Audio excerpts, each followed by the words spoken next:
Hi, if you're in this video, you probably should watch the first and the second series of this vlog, or the first to third series of this vlog. By the way, balikan ko yung pangalawa, yung sabi ko na may client kami, potential client that has a brother-in-law na na-offload kahapon lang to. Kaya naisipan ko gawa ng vlog yung mga cases ng clients namin. Hindi naman sila marami, pero makakatulong na rin yon, at saka yung personal experience ko bakit ako na-upload might be a big help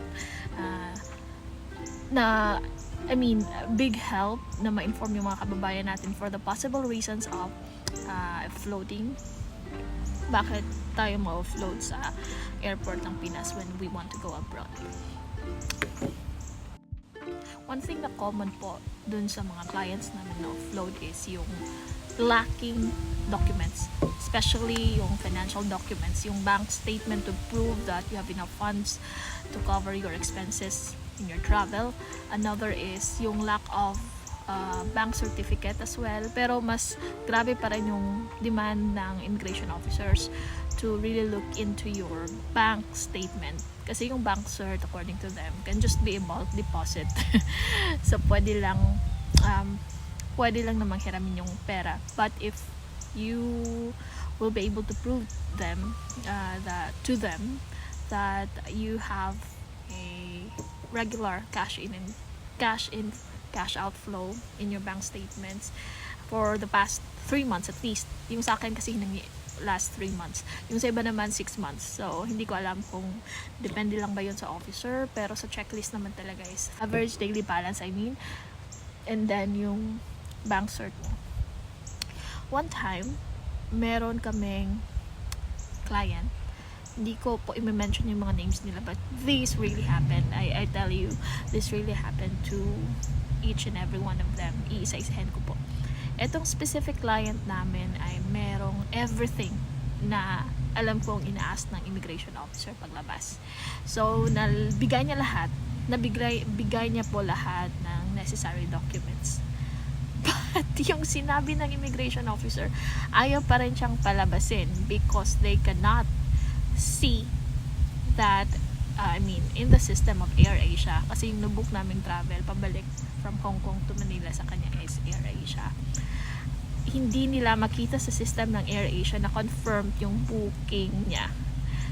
Tumawag sa akin yung client, imbiyer na siya, hindi sa akin, kasi alam niya, sa lahat ng transactions namin, nakita niyo naman yung sincerity ko ata pagtulong.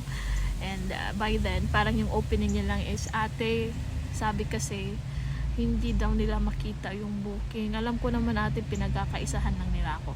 Sabi ko, ha? Anong booking hindi makita? Sabi ko. And then, yung pabalik po, yung return ticket ko po, yung pabalik Manila na ticket niya daw. Sabi ko, anong hindi? Sige, search ko ngayon. Tsaka bigyan ko sa'yo yung, andyan naman yung di ba, PNR. Tsaka ako po, sa isip ko naman, yun pa ba talaga yung gagawan ko ng mali? Sabi ko, itatayo ko pa ba yung reputasyon ko for that matter alone? Sabi niya, kaya nga ate, pwede daw pakisend ulit yung receipt tsaka yung ticket. Sinend ko balik sa kanya. Tapos ako rin, nag-manage booking ako.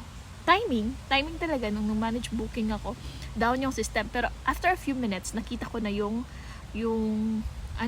confirmed ticket sa AirAsia na mismo na app. Kasi mag-iba yun mag-iba yung ticket sa travel agency, mag-iba din yung ticket sa AirAsia lang mismo na app. So nung chinek ko, okay, thank you.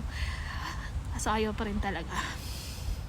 Doon ako medyo na-imbiyer na. Sabi ko, napaka-unfair nila just because wala na silang mahanap na butas in your trip to Hong Kong.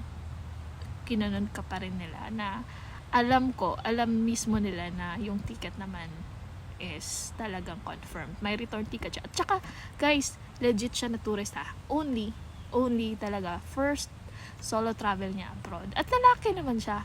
Kasi most ng cases ng na-offer mga babae, yung sa kanya wala siyang sabit, only first time niya lang talaga. Na-comply niya lahat. Bank statement, bank cert, wala nga